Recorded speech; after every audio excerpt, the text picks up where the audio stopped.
Hello guys, তো দেখো আমি এখন কি করছি। আমি এখন বেগুন পোড়া করছি আর তার সাথে দিয়ে দিলাম দুটো টমেটো, কারণ আজকে বেগুন ভর্তা বানাবো সেই জন্য। বেশ কিছুদিন বন্ধ ছিল, একদিনকে হয়েছিল মাত্র, তাই আজকে ভাবলাম যে কি করব, বেগুন ভর্তা একটু বানাই।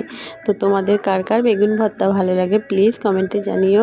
তো তোমরা কি এইভাবে বেগুন ভর্তা বানাও? প্রথমে বেগুনগুলোকে আমি পুড়িয়ে নিলাম, তারপর খোসাগুলো ছাড়িয়ে ভালো করে ধুয়ে নিয়ে তার মধ্যে লঙ্কা কুচি, পেঁয়াজ কুচি, কিছুটা ধনেপাতা কুচি আর দিয়ে দিলাম স্বাদ মতো লবণ। উপর থেকে দিয়ে দিলাম সরষের তেল, দিয়ে ভালো করে মেখে ভাতের সাথে সেই লাগে কিন্তু। তো দেখো আমার বেগুন ভর্তা প্রায় রেডি হয়ে গেছে। এবারে এর মধ্যে একটু সরষের তেল দিয়ে দেবো আমি। সমস্ত কিছু দেওয়া হয়ে গেছে। সরষের তেল দিয়ে ভালো করে মেখে গরম ভাতের সাথে পরিবেশন করলে হেভি লাগবে। তো ভাতের সাথে, রুটির সাথে দারুণ লাগে। আমার তো সব কিছুর সাথে ভালো লাগে। তো চলো আজকের মতো এখানে, টাটা।